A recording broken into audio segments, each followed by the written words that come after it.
This podcast is for entertainment and commentary purposes only. The views expressed by the hosts and guests are their own and do not reflect any organizations or affiliates. This show may contain adult language and mature themes. Listener discretion is advised. Portions of media may be used under fair use for commentary and criticism. Nothing discussed on this podcast should be taken as professional, legal, or financial advice.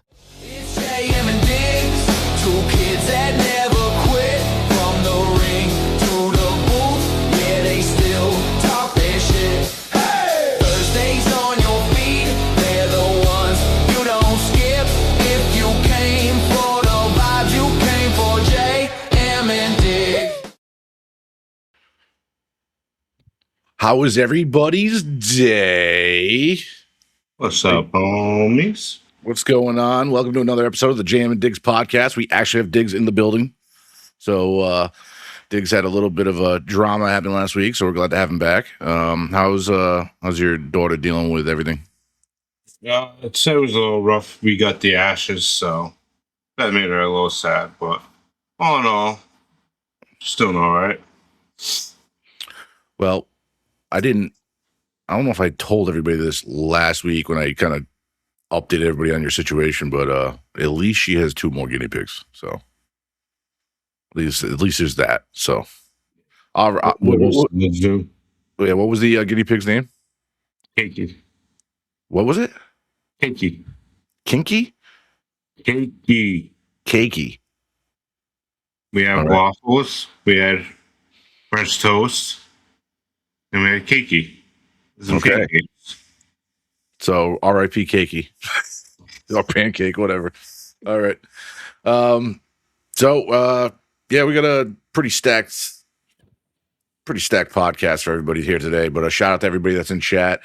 From the dungeon, what is up? Toshio, what is good? How you guys doing? Appreciate you jumping right in at the beginning. But yeah, let's get right into local news. Shit that happened this week in Rhode Island. It's always negative. If you can see that blurred picture there of the beach. That was wait, do we get a word of what beach this is? Is this Narragansett? This is Second Beach. Which one? Second Beach in Oh, Newport. Second Beach. Yeah, Second Beach in Newport. Okay. So This is the stabbing that took place in Narragansett. Narragansett. Yep. Okay, it is Narragansett. See, you're getting the 2 stories confused. Because I Both think have beaches. they're both on beaches, so I can understand why you got confused. All right, so really, this is the main one. If you want to, Diggs, if you want to briefly go over what happened in the other beach one before we get into this one, just because this was the most serious one. But what happened on the other one? I'm bringing the story back up again. We should have probably put that in the doc so it'd be easy to get to. But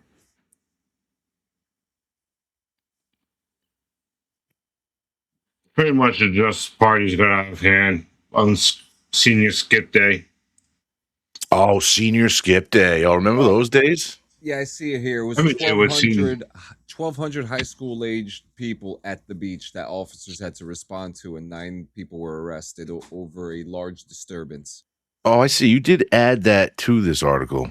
So is the top part of this article the Narragansett one, and the other one's the Second Beach one? Yes. Okay, I see. All right, so yeah, the picture you're seeing is actually that's a screenshot from a video, right, of the actual incident.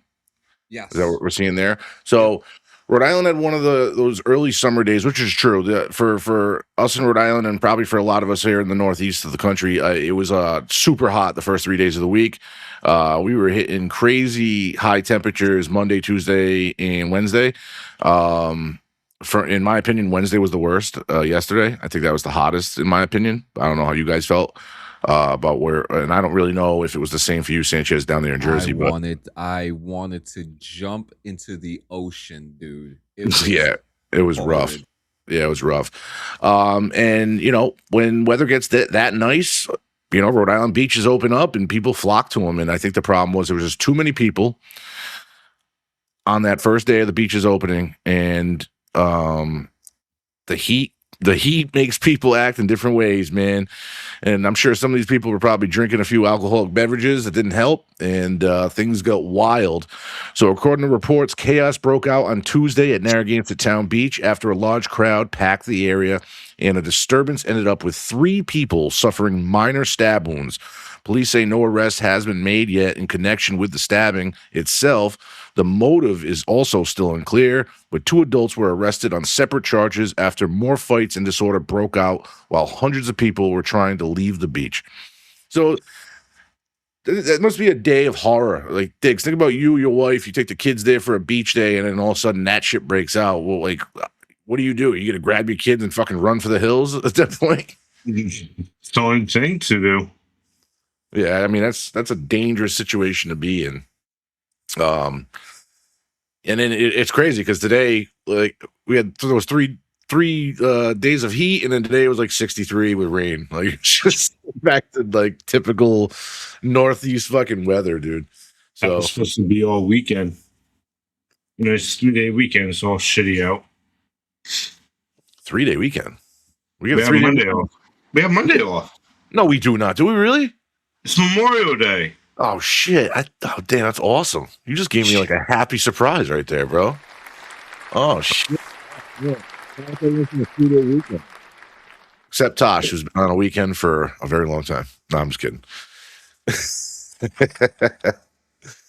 All right, moving on. We got some headlines we can get into in the NFL. The schedules came out. So the schedules are out, and I thought about going through all the schedules, and I'm like, dude, no one wants to hear me fucking talk about all 32 teams' fucking schedules. So let's just get to some of the highlights here, because last week we did also talk about the international game schedules. So I thought it would be great to follow it up with this week doing the holiday schedules. So we've been given the primetime games we're going to get during the week of Thanksgiving, and we got the games that are also going to be primetime on the week of Christmas. So I think Sanchez made a nice little chart here, but for the 2026 Thanksgiving week schedule, Thanksgiving Eve, we got the Green Bay Packers taking on the Los Angeles Rams. That will be on Netflix. Thanksgiving Day is always a three game headliner, and it starts earlier in the day, so you can spend all day with your family eating turkey, getting fat, getting drunk, and watching football. So the first game will be at 1 p.m. Eastern Standard Time. Chicago Bears taking on the Detroit Lions. Then the 4:30 p.m. game will be the Philadelphia Eagles taking on the Dallas Cowboys. And then the primetime game at the end of the night, which is probably my favorite game of the lineup, of the whole lineup for the week, is the Kansas City Chiefs taking on the Buffalo Bills. I think that Josh Allen and fucking Patrick Mahomes rivalry is just too good to not watch. So yeah, that'll be a great way to cap off Thanksgiving Day. And then the next night will be Friday. Everyone knows it as Black Friday. You got the Denver Broncos taking on the Pittsburgh Steelers. That'll be on Prime Video. I didn't even say that for the other games. Yeah, Chicago, Detroit will be on CBS, Paramount, NFL Plus. Philadelphia and Dallas will be Fox and NFL Plus. And then Kansas City and Buffalo will be NBC, Peacock, and NFL Plus. So that will be what you're going to look forward to this year for your turkey week. And then moving on to December for Christmas, they got a triple header. Netflix sparing no expense to get the NFL on their platform. And now they got 3 games on Christmas, just like Thanksgiving. And the first game will be the Washington Commanders taking on the Dallas Cowboys. That will be 1 p.m. Eastern. And then the Minnesota Vikings at the Detroit Lions. Here's the thing. It's a tradition for the Cowboys and the Detroit Lions to play on Thanksgiving. It's been like that for years. I don't understand the tradition, how that got started, but I don't know if you guys know this. Every year on Thanksgiving, it's always going to be a Cowboys game. It's always going to be a Lions game, no matter what. It's just the question is who they're going to play every year on Thanksgiving. Now that we're doing Christmas, why the fuck are the Cowboys and the Lions getting Christmas too? Like, I don't get that. like I understood the Turkey Day tradition, but why is that like they're getting 2 holiday games a year? I don't get that, but whatever. Minnesota Vikings taking on Detroit Lions at 4:30 p.m. Eastern on Christmas, and then the main event will be the Denver Broncos at Kansas City, 8:15 p.m. Eastern Standard Time. What is going on, Bullets? Welcome to the chat. Football is trying to expand too much. There should be certain games just left for being in certain countries. What are they going to start bringing cricket over here professionally? Cowboys is America's team, dog. You want the title, you got to fight for it. Bro, the Cowboys haven't fought for a title in fucking years, bro, but whatever. I'll take that with a grain of salt. Anyway, but yeah, there you go. There's your Christmas schedules. This was actually a funny thing. We did cover this last week, Sanchez, I think, but it wasn't official. And I told you I kind of didn't want to cover it because I usually wait for it to be official. And literally 3 days after the podcast last week, this was official. Aaron Rodgers returning to the Steelers on a 1-year deal worth up to $25 million in incentives, but it's $22 million guaranteed. And he did say in his first day press conference, officially back with the team, when he was asked about retirement, they said, so do you already have a thought process going on retirement, or are you playing it year by year? What's your thought process? And he just literally looked at the reporter and said, yeah, this is it. So according to Aaron Rodgers, this is his final year in the NFL, but he said that last year. So I don't know. What do you think, Diggs? You think he's finally serious this time, or? Depends on if they win or lose, how well they do. Well, that's the thing, though. They didn't. I don't think he expected to go to the playoffs last year with that team. So I think the reason why he wants to come back for another year is because, wow, we made the playoffs last year. Maybe we can do something. So I think this is like his one last attempt to try to get into a Super Bowl. So somebody's going to do a Joe Montana on him. I don't know what that means. If he's not bringing in a Super Bowl, he shouldn't be back with guaranteed money. Dungeon, unfortunately, Deshaun Watson and the Cleveland Browns fucked that up for everybody. I totally agree, but the guaranteed money thing, that all snowballed since the Deshaun Watson Cleveland Brown deal. Cleveland Browns are still fucking regretting that decision, and they literally changed the way quarterbacks get paid in the league ever since that. So there's nothing you're going to do about it. Every quarterback's going to get stupid guaranteed money now, and it's all thanks to the Cleveland Browns and that Deshaun Watson deal. And that dude, I don't even know if that guy played a full season with the Browns yet. That's how fucking bad that deal blew up in their face. So, yep, unfortunately, that's just the way quarterbacks get paid now. It's pretty extensive. So, exciting time for anyone that lives in the Nashville, Tennessee area, because we already know that the Tennessee Titans will be releasing, or opening, I should say, their new Nissan Stadium. They've officially got the votes and got confirmed for Super Bowl 30. Wait, is that Super Bowl? Not 30. What is that in Roman numerals? 2030. It's going to be in 2030, right? But what is that in Roman numerals? I don't even know. We get so many Super Bowls here. I can't even keep track of this shit now. Are we in the 50s? Is that 54? Or was it 60s? I don't know. Anyway, year 2030, Super Bowl. It's going to be in Nashville. It's 64. Okay. 64. Damn, dude. The Super Bowl can almost retire at this point. Shit. Think about that. Watch when they have a Super Bowl in Saudi Arabia. Well, I don't know if the NFL's that much like TKO, bro. I don't know. I agree with that. No. What's good, fuckers? What's up, Jay? Immediately, Tosh says op. Oh, shit. That's inside jokes for you. Inside jokes for you. All right. And this story, the next story just broke literally an hour before the pod started. We threw that in there last second because this just happened. Matthew Stafford agreed to a 1-year, $55 million contract extension. Let me see if I can get the details on that real quick. I got it right here. Because you want to talk about guaranteed money. Let's see. Yeah, 55 million extension can be worth up to 60 million with incentives. It doesn't look like any type of guaranteed money has actually been listed yet right now. What are you thinking he got for guaranteed? I mean, he's taking that team to a Super Bowl, so, and they got to the conference championship and lost last year. So, I mean, of course you're going to pay the guy, right? But it doesn't say anything about his guarantees. So it looks like 55 up to 60, depending on incentives. Yeah, it doesn't say it's a $55 million guaranteed contract. It just says it's $55 million contract. So I don't know. Big deal though. That's a lot of money for an aging quarterback, but doesn't seem to be slowing down though. I mean, he did get the MVP last year. He did throw more touchdowns than any other quarterback in the league. He was on fire last year. Got to give the guy credit. So, yeah, I think if anyone deserves the money, it's that guy. I've seen it on do this year. It isn't guaranteed to be true. What? It isn't guaranteed to be true, but if it is, it'll most likely be plastic and no non-function. What are we talking about? Oh, the popcorn bucket. Oh yeah, me and Diggs were talking about this off stream. Have you all seen the Scary Movie popcorn bucket? Y'all might like it. See, I wouldn't have gotten into that conversation, but producer boy put that on the screen. I'm thinking he was talking about the Rams.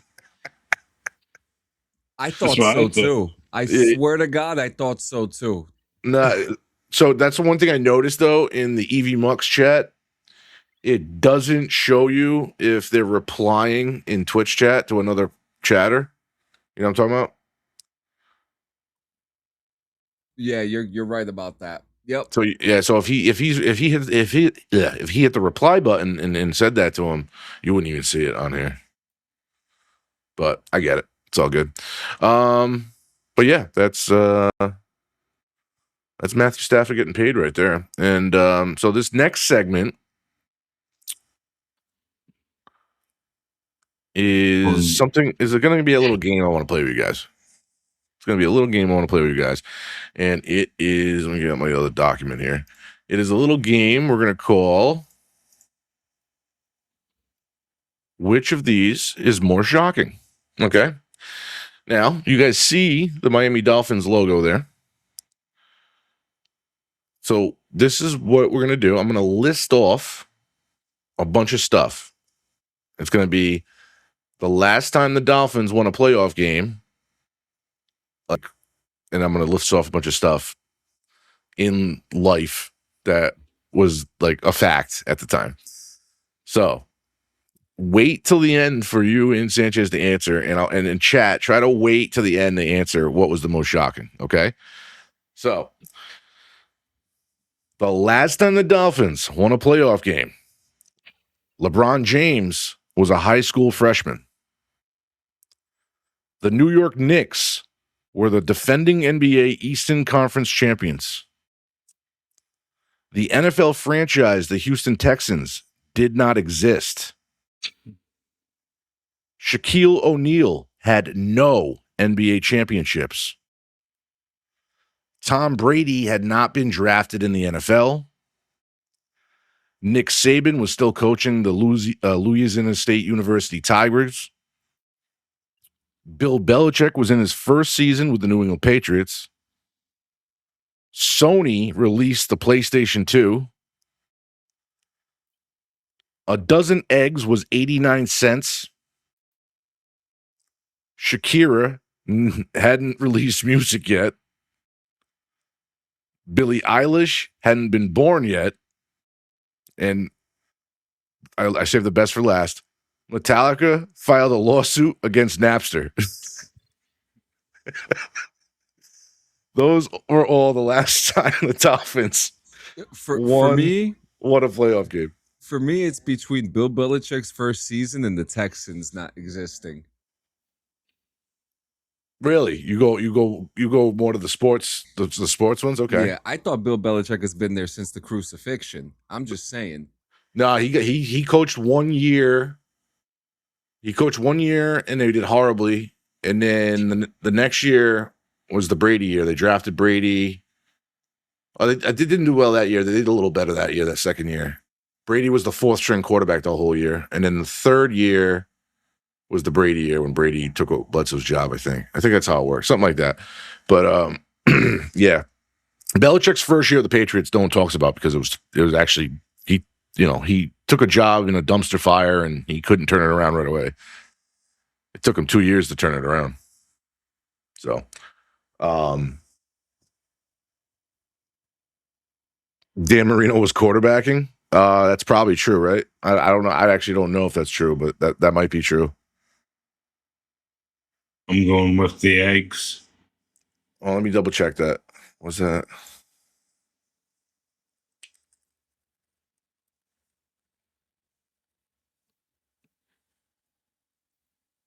Mm-hmm.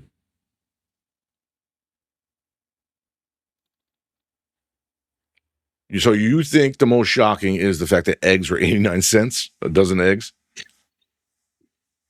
Is that your final answer? Oh, that's what Tosh said.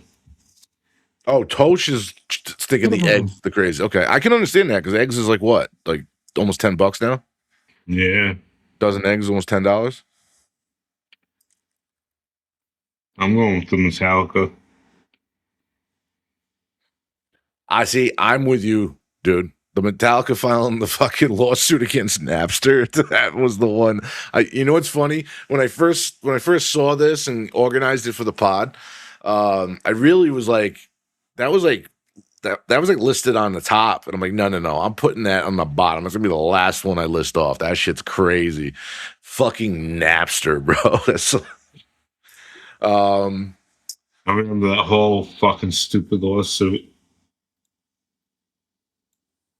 Ugh. That lawsuit changed music for years. Yeah, it did. It was from the dungeon. It was Jay Fiedler. That was the quarterback in the last time they won a playoff game. It was year 2000. Oh, I think. Technically the 99-2000 season. I'm sorry. Yeah. And Napster's still it's a popular streaming service now.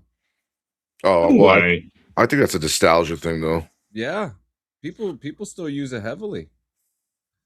You can't use it the way it was used. People, pretty much what happened was Napster got turned into a legitimate business. Yeah, like a Spotify or something like that. Yep, exactly. What's going on, Gio? Welcome to the chat, buddy. Thank you for popping in. Appreciate you. Also, big shout out to Gio last week for jumping in and substituting. Big shout out. Thank you, Gio. Hit the claps. Hit the claps, Sanchez. You gotta give him a shout out. Good job for Gio. Thank you so much for but yeah, so that's everyone's answer. So I'm pretty sure Tosh said it was the eggs being 89 cents. Me and Knicks. Oh, Dungeon said the Knicks being defending Eastern Conference champions. Okay. Yep. And then wait a minute, I have an update. The Napster shut down and they're now becoming an AI music company. Wow, they just don't want to lose that title, that name. I think because Napster is like an IP that no matter what is synonymous with music, they're just never going to let that die. How much do the people that bought Napster, the name Napster for, like buy it for? Oh, that's a good question. Because even though like the IP could be like useless, right?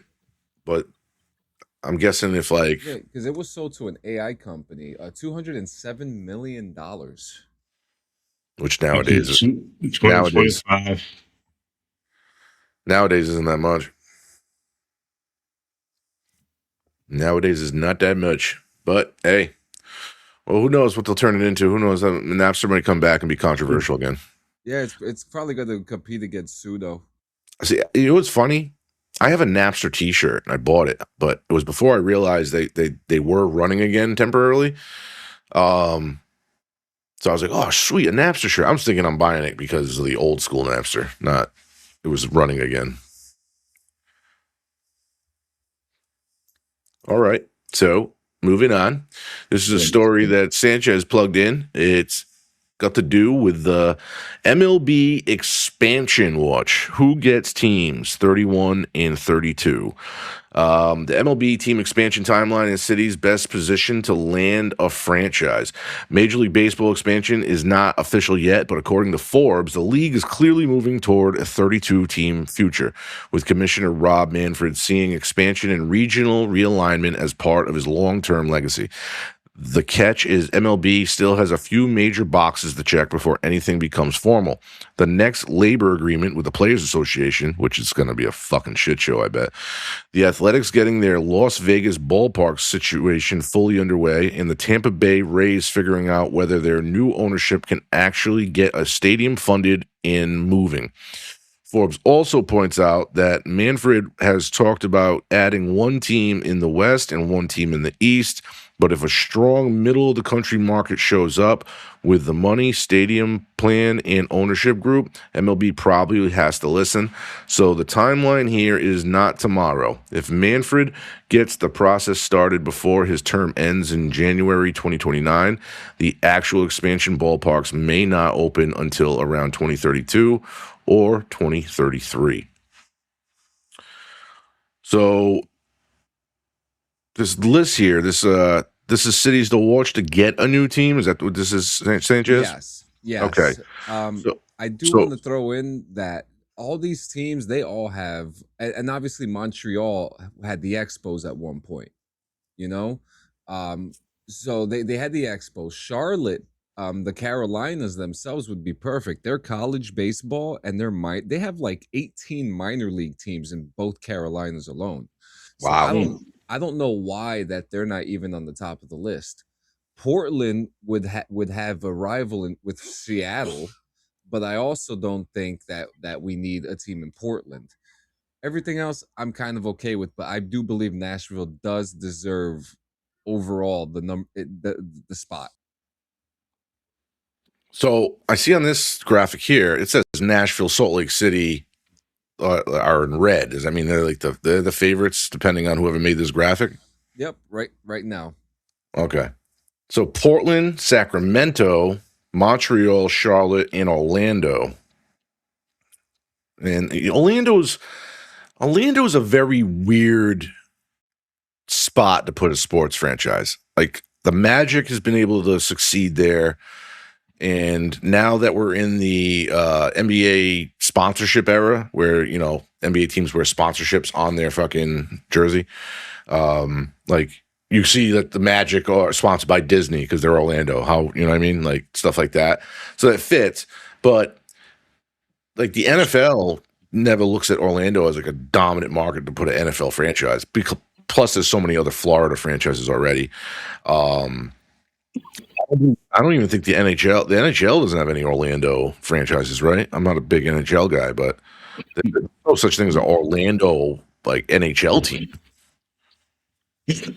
I think the only pro team in Orlando is Orlando Magic with the NBA. I think that's it. They have. So I think MLB team like Major League going to Orlando. That's going to be tough. I don't see that. I don't see them actually getting a franchise. I don't see it happening either. How many MLB franchises are in Florida, Sanchez? Oh shit! So there's the Tampa Rays. There's the holy shit. They have two of them. I forgot what the other one is. Miami. Is it Miami or close to Miami? I don't know. Yeah, the Marlins. Miami Marlins, yep. No one thinks about them, so. Yeah. So, yeah, I think Orlando will be a tough spot for MLB expansion, especially, I don't know how many Florida teams are in each league, but as for the NFL, dude, think about this. There's 3 NFL teams in Florida. 3. You got the Jacksonville Jaguars, you got the Tampa Bay Buccaneers, and you got the Miami Dolphins. So, yeah, Orlando, it's tough to put pro sports in that town. You could kind of say the same thing about Salt Lake City because the only thing they have is the Jazz, and do they have a hockey team too? Oof. Not that I can think of off the top of the head. What about football? Salt Lake City, Utah? No. There's no NFL franchise. That's Utah, right? They do have a hockey team. They do have a pro NHL team? Yeah. Okay. What are they called? Mammoth. Mammoth. They're new, aren't they? Or they just renamed? Yeah. That's new. I actually remember hearing about that now that you mentioned it. So ironic that we're bringing that up because they Salt Lake City just got an NHL team. Salt Lake City got the Mormons, baby. And I don't think you can legally call a team that, but they definitely got Mormons out there. Sacramento is interesting too. I think Sacramento is kind of in that conversation. I know they got a couple. They got the Giants, the Angels. Oh wait, so they're in baseball. So maybe Sacramento's just not in the NFL. Is there still a Sacramento NBA team? I couldn't answer that for you. I know there was, but I don't know if anything changed. The Kings. The Kings? Yeah, okay. So Sacramento's got some teams. So yeah, Salt Lake City, Nashville looks like the favorites. But what's your personal favorite against Sanchez? I personally want Charlotte, but I'm really, really liking Nashville. I really like Nashville. Yep. We got a bot in chat, by the way. Is it mine or yours? I think it might be yours, Dig. Yeah, I sent you the Sharon thing. I don't know if you got it though, but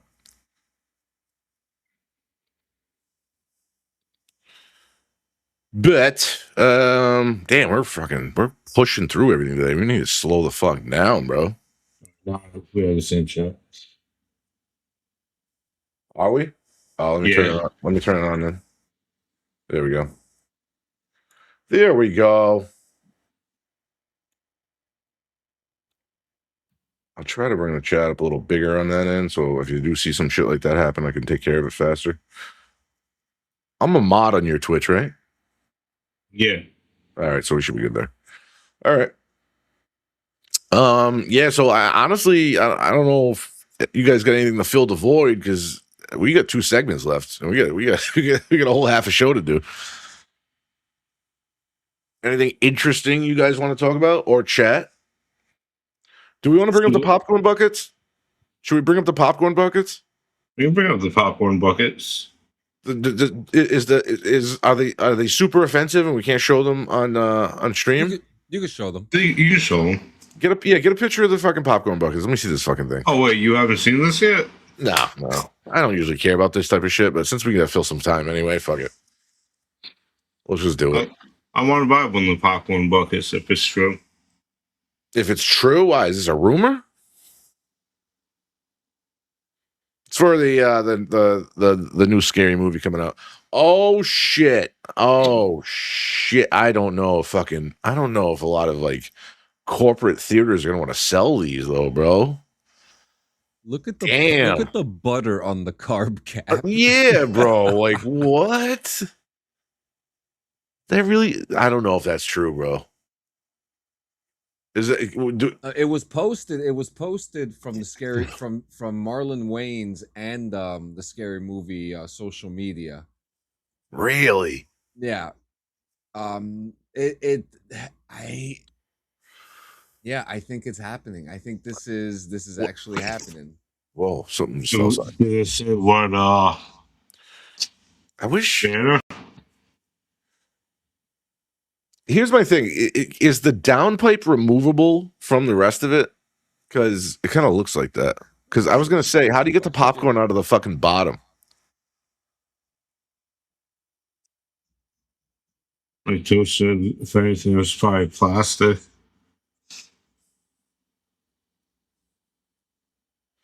Oh, Dungeon said the same thing I said too. Like, how are you gonna get the popcorn out of there? If the downpipe's removable and it's not a real bong, obviously, then obviously it'd be plastic, right? So if you can actually unscrew that downpipe and then you can get the popcorn out of the bottom.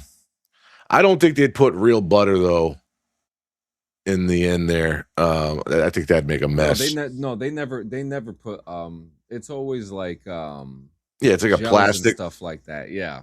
It's like a plastic that looks like liquid, but it won't move. It's just part of the design. See, Gio thinks it's a troll, and I'm kind of with it because I just don't see corporate theaters selling these, bro. That's my thing about it. Like, I just don't see, like, I just don't see them like these corporate theaters that are nationwide chains. Like, are they going to be okay with that?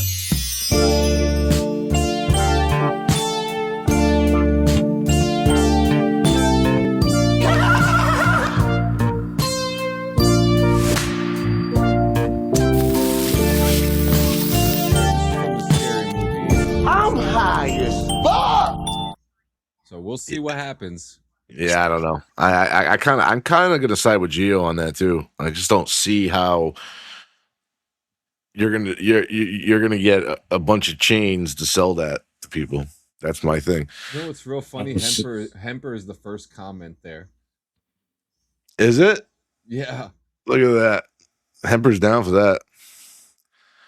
Yeah, I'm with Gio. I think it's a promotional thing, and yeah, you won't be able if they do sell them. That you can't get them in theaters. No, something to do with online. It's something. It would be like an online waiting list, maybe, but I don't see you being able to get it. I don't see you being able to get that in theaters. What we got? Apple Cinemas near us and Showcase in the state. IMAX, like those theaters, those companies aren't going to sell a fucking popcorn bucket that looks like that. They'd be like, they should have had what's his name? Small little hand wrapped around a bucket. Yeah, there you go. The dungeons like Regal, AMC, all these other big theater chains. They're not gonna, they're corporate. Some of them are on the stock exchange. They got stockholders to be responsible too. Yeah, that'd be very controversial to be selling those out of a but do they know their audience? That's the question too. Yeah, I think they care more about the family aspect. I do think it's possible for them to do it if it's like a website based type thing. You got to pre-order it online or something like that. You know what I mean? But yeah, I just don't see that experience happening in like corporate theaters. If you go to like a mom and pop theater that's going to be airing the or a private theater that's going to be airing it, then that's different. That's different. They probably won't give a fuck, and they're like, yeah, we'll fucking sell those things. Yeah, my thing, I'm just saying the corporate entities in this world usually steer away from shit like that. That's all I'm saying. There's a movie theater here in Red Bank that's owned by Kevin Smith. For those who don't know, Silent Bob. I wonder if he would collaborate with this too. He would. He's smoking again. Why, he wasn't smoking for a while? Yeah. The Smogcast Theater. I was just about to type that about mom and pops. Yeah, man. Great minds think alike. Gio said in that video that was Marlon's hand, you can tell. Marlon's laugh is fucking crazy. That character's iconic, even though it's a parody horror film. That character's iconic. I can't get over the fucking what was it, Scary Movie 2 where he got rolled up and smoked? Like that shit was fucking hilarious, bro. That shit to this day still makes me chuckle. I gotta watch that again. It's been a while. Yeah, I haven't seen a lot of them.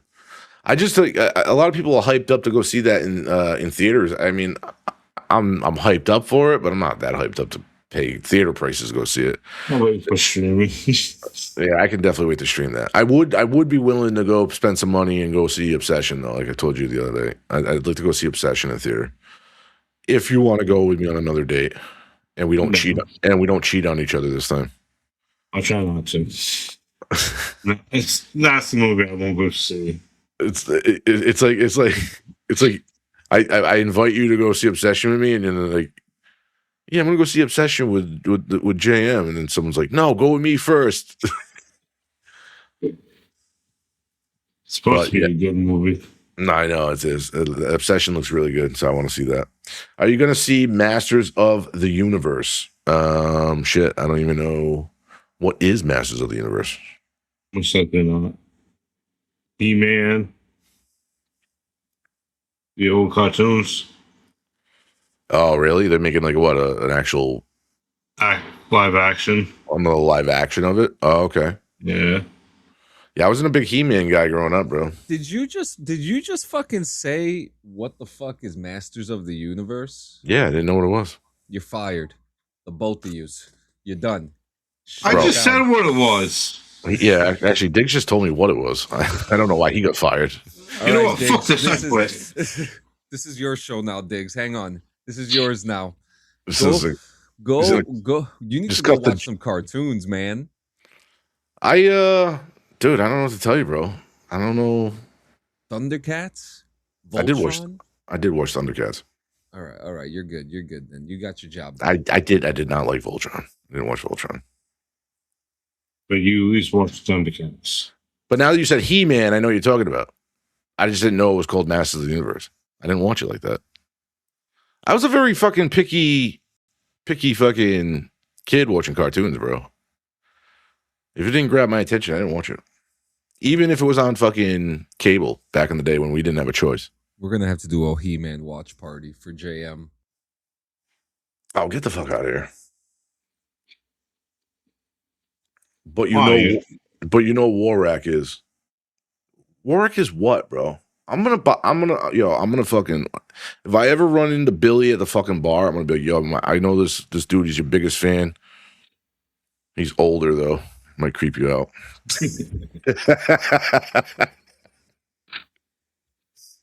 I'm gonna have him record a fucking video. It'll be, I guarantee if like that dude Billy actually would do something like that, he'd be a fucking prick to you for like 2 minutes. Like, you'd just be like, yo, Warrack in this mug. Fuck you and your support. Doing it. Let me see him. I was talking to somebody. Start doing slam poetry in the woods. I was talking to somebody. I was talking to like a client, not a client, like a client staff the other day, and she literally said she was trying to get to her client. She was like a nurse, like staff member to help out the client, and she said she couldn't get to the job on time because Warrack was filming like literally in the street and was causing traffic. Those guys are out of control, honestly. All right, well, we'll get into the new segment that I started last week because of Diggs' absence, and now we're just going to keep it rolling. Because I love documentaries, and all I really watch is documentaries because I'm an old fuck that's under the fucking rock. I like to call this segment JM's Doc of the Day. I could call it Doc of the Week, but Doc of the Day just has a better ring to it, so I'm just going to stick with that, even though we only have an episode a week.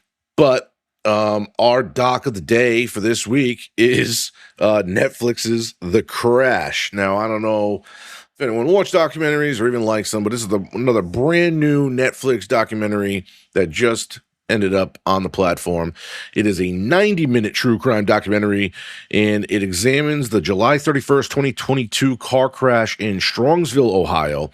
The film investigates how a presumed accident which killed Dominic Russo, who was 20 years old, and Davion Flanagan, who was 19 years old, became a double murder case against the driver, then 17-year-old Mackenzie Shrilla. So there you go, is a picture that just got put up of what the car looked like after the accident. So you look at that and you would probably say no one fucking survived.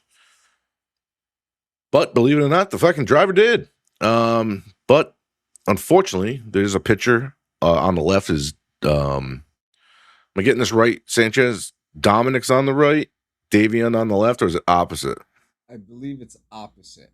So, all right. So Davion is on the left, and then Dominic is on the right. So Dominic is really the most, like, they're both innocent in all of this, and they tragically lost their lives because of this. But dude on the left there, Davian, he is Mackenzie, the driver's boyfriend. So Dominic really is the innocent one because he was just a friend that was in the back seat hanging out. And still to this day, you can watch the 90-minute documentary. You never get a full answer of what happened in that car leading up to a full speed impact into a side of a building. Okay, my apologies. Dominic is the one on the left. He is. God damn it. I knew you were going to fuck that up. No, I'm just kidding. I'm just kidding. I'm just kidding. Yeah, because every picture that they have when you just type in Dominic Russo, it's the pictures of them together. It's never alone. So yeah, sorry about that. They're so close in age and they were friends. So yeah, tragic. But the case in the background details on this shit's really just crazy. I mean, Triller drove a vehicle into a brick building at speeds reaching around 100 miles per hour. They don't have an exact speed on impact. The accelerator, they checked the computer of the car that keeps a record of impact situations. The accelerator was obviously pinned to the floor. There was no effort in braking before the impact. That chick put her foot to the floor and drove directly into a brick wall. It absolutely crazy to me. And when they checked the computer, she didn't even attempt to hit the brake. Didn't even try.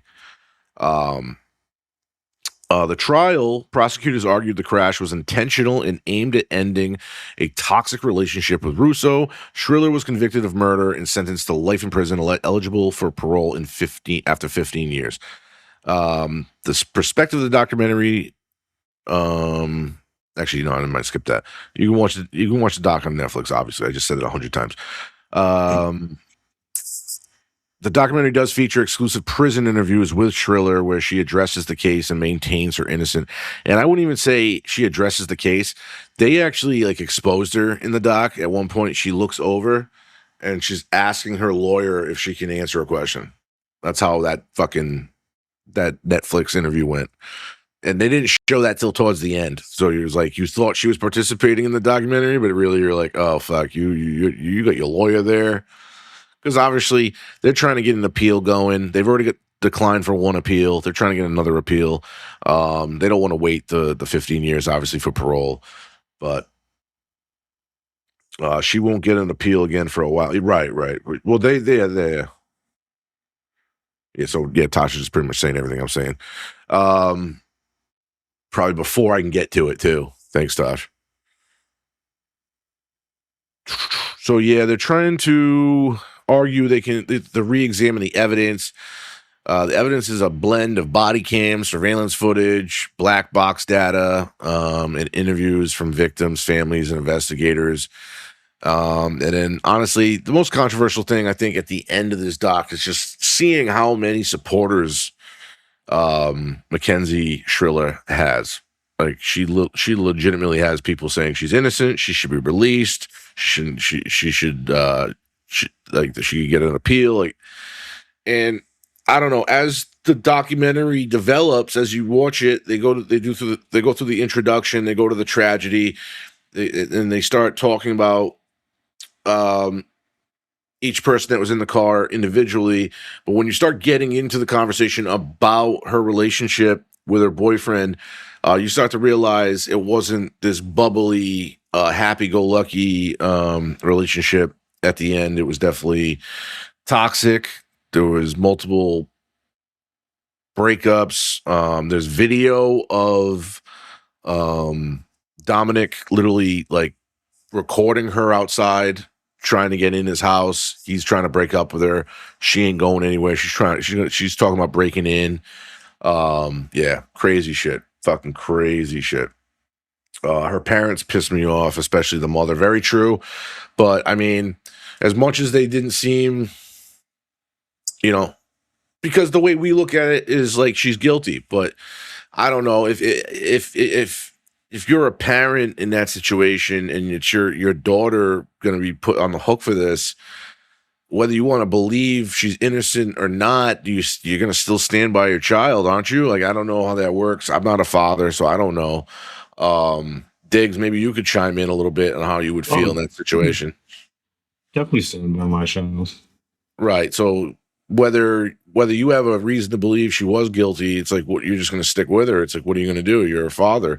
So I can understand where the parents are coming from, but yeah, obviously in this case, it seemed like she did something, and she was definitely not acting the way she should have after a tragedy like that. Like, I don't know how many months it was after the tragedy and after she got healed up and out of the hospital, she's doing TikToks again and doing all this shit. So it made her look even more guilty than she might have already been. So, and there it is.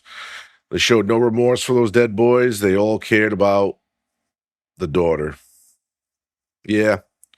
I don't know. Like I said, for a parent, that must be a very difficult situation to manage. But there you go. We're back to the car there. And I just, fuck, man. I just, honestly, do you think she expected to live? No. Like that, if she fully, because yeah, and then that's what makes you think of a higher power. If there's a higher power out there, and this girl decided to take herself and two of the lives with her, and can crash into a fucking building, well, I think a higher power said, you know what, bitch, you're fucking gonna stay alive, and you're gonna pay for this. You're gonna pay for this shit. Yeah, that car is fucking crazy. And the unfortunate thing was the boyfriend was in that passenger seat. Huh? How bad were her injuries? Oh yeah, she was fucked up. She was definitely fucked up. But that was actually one thing in the documentary they didn't really grasp onto, was how long was she actually in the hospital. I didn't really get that, because as soon as they talk about her in the hospital, and how that went down, then they cut right into the investigation of the cops starting to think that this might have been more than an accident. So, yeah, that's what she told cops in the hospital when they interviewed her. I don't recall anything. She took advantage of her injuries to really kind of say that she, had like a brain injury and things like that, and she couldn't remember. And it just came off very convenient for the situation, especially after your boyfriend's dead. One of your best friends is dead. You would think you're still alive, and you're still alive. You would think there's something you're going to try to, give to the police to help, but nope, that's not what happened. So, so that is The Crash on Netflix. Check it out if you have not already seen it. It's only a 90-minute documentary. I believe even Sanchez said his wife has seen it. Crazy shit. It's one of the talks of Netflix right now. So yeah, if you get a chance, check it out. Then form your own opinion on Mackenzie Schriller's, if she's guilty or innocent. You can determine that for yourself. All right. Well, let's get into Diggs's final cut. Now, Diggs, I'm gonna have you read your breakdown here. I'm not gonna lie though. I don't think I'm gonna make it. I gotta pee, so I'm gonna leave it to you. I'll be right back. All right, see you, Gio. All right, so this week's movie is Dream Warrior. Nightmare on Elm Street 3 is after the original film. Teams of a psychiatric hospitals begin suffering terrifying nightmares caused by Freddy Krueger. The patients are dismissed as suicidal or mental unstable, but survivor Nancy Thompson returns to help realize the truth. Freddy is attacking them in their dreams. Each team discovers they have unique dream powers, turning them into dream warriors. Together, they fight Freddy inside the dream world while trying to uncover and how to stop him for good. The film blends supernatural horror, dark fantasy, and creative dream sequences, while expanding Freddy into a more talkative, sarcastic villain. Welcome back. Thank you. Oh, that felt great. Go ahead. I just finished. Oh, you just finished? Oh, that was perfect timing. All right. Yeah, so Nightmare on Elm Street 3. This was Stream Warriors, right? That's what we're doing? Yes, sir. Yeah, so what's her name? Nancy? Nancy. Yeah, so Nancy wasn't in 2, right? She's in the original, and then she came back for 3, right? That's how that worked? I believe so. I don't think Nancy was in 2. So what I liked about this one, it was interesting to me that that's how they made that work, because all these kids got put into a fucking psychiatric hospital and they all thought they were fucking nuts, fucking screaming about dream demons and all that shit.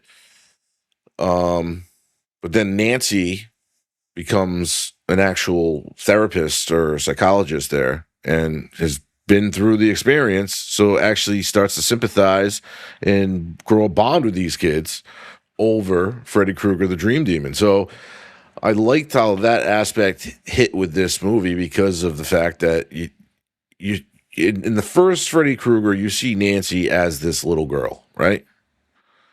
But this movie, you see Nancy in a whole new light. You see her as like a fully grown woman. You know what I mean?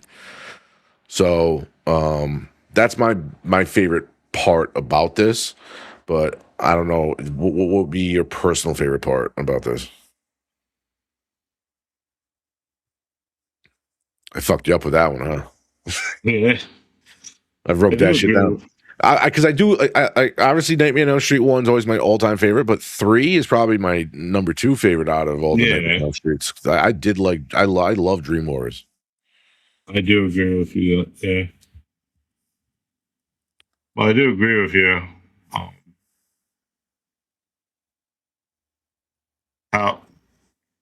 How he kind of plays with. I just lost my train of thought. You're too high, bro. We're gonna start lowering his weed consumption during the podcast, bro. You're gonna lower your weed consumption, my friend. It's before the podcast. We need to lower it. Before the podcast, we need to lower it. Well, we can't. Me and Sitch can't do shit about that, buddy. Thanks. Someone fucking grab. I'm gonna have to call your wife and be like, "Yo, grab his bong, whatever. Fucking lock it away. Don't give it to him until right before." But anyway, yeah, well, I was saying how Nancy's growth as a character and kind of makes her like a dream demon veteran. I was just asking you what your favorite part of this movie was, but I mean, if you want, we can just go right into Killer Keep from there, and you can kind of tell us what your answers are there. We're going to Killer Keep. You want to go to Killer Keep? Okay. Yes, sir. All right. So, the dream powers concept. Would you kill or keep that? I'll keep it. It's creative, fun, and it kind of expands the mythology. I mean, my thing about, for me on this, I'd kind of kill, or like, at least just to rethink it. Because what I didn't like about the powers is why is everyone a fucking like, they all got their own power? It's a dream space, right? Yeah. In a dream, if you can figure out a way to control your dream, you should be able to do whatever the fuck you want. But the fact that each person had their own individual power, that's the only thing I really didn't like, was because that got a little corny to me. Like, if you're going to learn to fight, just fight, and everyone can kind of do a little balance of everything. But also, I guess I get it. I guess they try to do that to give each character its own identity. So I kind of see why they went that direction. But I don't know. For me, I always look back at that part. It's like the big black dude. He's strong. Like, you know what I mean? Like that type of shit. I just like what was the other chick's fucking power? Shit. They all had their own power. I can't even think of them all off the top of the fucking head, but wheelchair kid stayed in the wheelchair being a wizard. Yeah. There it is. Yeah, that's the only thing that really bothered me about that film. Chick was like a punk rock badass chick. Yep, that's true too. Yep.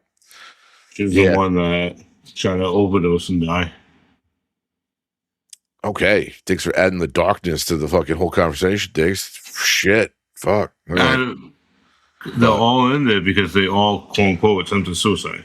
Well, if I had a dream demon in my head and then they sent me to a fucking place and said I was crazy and I kept seeing the damn thing, yeah, I'd probably off myself too, because it's like I'm having problems. I need help. No one's helping me. They're telling me I'm crazy. Fuck life. But anyway. So that you decided to keep dream powers. I'd kill Freddy's one-liners. I think you add this one to every Nightmare on Elm Street review you do. I think you added this into Freddy vs. Jason, didn't you? Probably. But I'll keep him. I'll keep him too because that's the character. I mean, what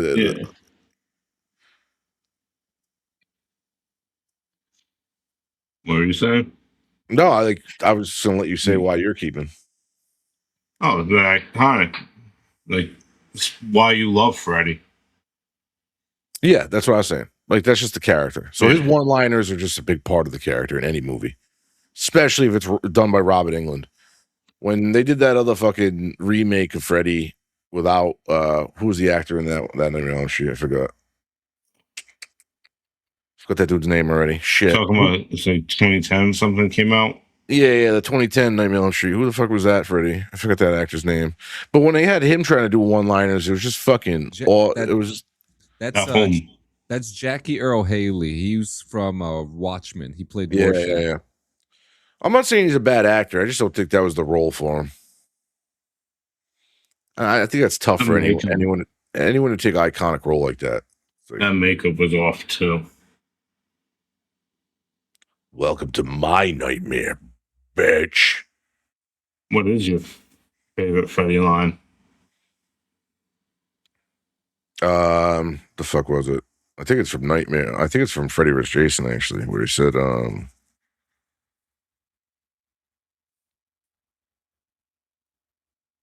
the fuck was it? It really isn't a Freddy line.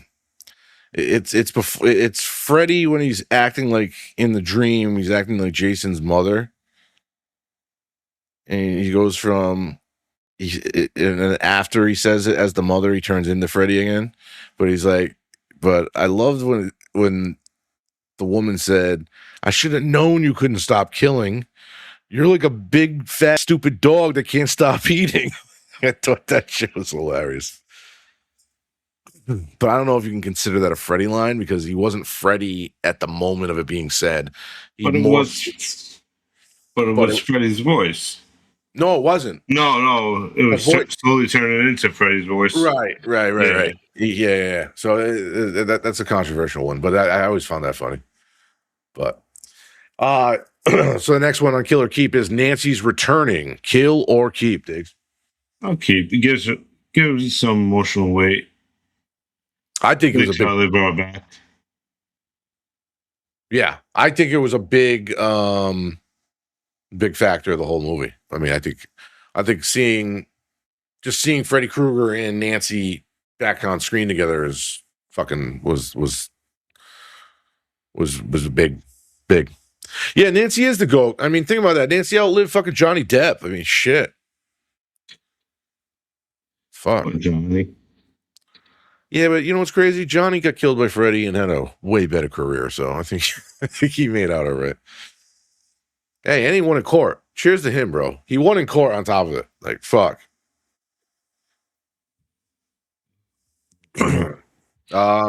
Dream kills and effects. Would you kill or keep? I'll keep. They're some of the best in the franchise. Yeah. So yeah, I definitely the TV box kill. The Freddy as the TV box kill, as corny and cheesy as that looked. I mean, that was fucking iconic. Yes. Welcome to prime time, bitch, is my favorite line. Yeah. Welcome to prime time, bitch. That always pops into my head for some reason. Tosha said New Nightmare was my shit. And what's crazy about New Nightmare, Tosh, they brought Nancy back for that one, too. They brought back Nancy for a New Nightmare as well. And then what we just said kind of goes right into your last Killer Keep was the 80s cheesy factor. Would you kill or keep? Keep it. It's part of the charm. Yeah, I'd keep it too because it is an '80s movie. I think I like to watch movies like that, knowing the era they come from and knowing that's the way pop culture was at the time. They enjoyed just the way characters walked and talked and acted and interacted, dressed, all that stuff. Yeah, the time, just seeing that timeline is cool to me. So yeah, I'm with you. I'd keep that all the way. So it is time for the final call for Nightmare on Elm Street 3, Dream Warriors. Diggs, do you kill or keep? We keep it. It's one of the best Nightmare on Elm Street's top 2. It keeps balancing creepy dream horror with a bigger mythology and some good memorable kills. I'm with you. Like I said earlier, I definitely keep it. So I think it's not my favorite Freddy Krueger film, but probably my top 2. Definitely takes the number 2 spot for me. So the original is you can't beat that. Yeah, it's always gonna be top 1. Yeah, I'd go original 3, and then I really like New Nightmare. I think New Nightmare would be on my 3rd spot before I'd rank the rest of them. But yeah, that's it. That's the final call there. And just check in with chat real quick. Next Killer Keep should be The Autopsy of Jane Doe. Good movie. And then Gio is saying The Exorcism of Emily Rose too. Well, we love the suggestion, guys, but Diggs tried this like a month ago where he tried to put a poll up, and really nobody was like participating in the poll. So if you want Diggs to go back to the poll format, people got to vote. So we'll take those into considerations, and Diggs will figure out what he wants to do for the next Killer Keep. Me, now the doc series that I'm starting, I'm just picking them. So fuck you guys. I'm picking. That's the way we're going with that. All right. So that's pretty much a wrap for the night. We will be participating. Me and Diggs have been invited to be on From the Dungeon TV on Saturday at 9 p.m. Eastern, I believe. I guarantee Dungeon's not in here right now to kind of confirm that for me. But we were invited this Saturday. We're supposed to be on From the Dungeon with your boy over there. And I have no idea what we're getting into, but we'll see what happens. But you can check that podcast out, and we will be making a guest appearance over there. But then, like usual, man, the Clean Sanchez Media family is going hard as ever. You will definitely be able to check out tomorrow morning Gio and Sanchez on Morning Rips. Check them again on Saturday at 7 p.m. Eastern time for Bong Rips and video games. Now on Sundays, you can see Tune In, or is it Tube In, Tune Out? I'm always going to get that wrong now. It's the other way around. Tune in, tube out, but you could just call it Tito. So definitely check that out. And then Monday, is it still 7 p.m. Eastern? You're doing DD214? Yes, sir. All right, you can check that out as well. And then you can check us back here next Thursday at 9 p.m. Eastern Standard Time, right here at Clean Sanchez Media's YouTube channel, also on twitch.tv/TheOnlyJM or twitch.tv/Diggs401. Diggs, you got anything else you want to say before we get out of here? Nope, just later, homies. Later, gangsters.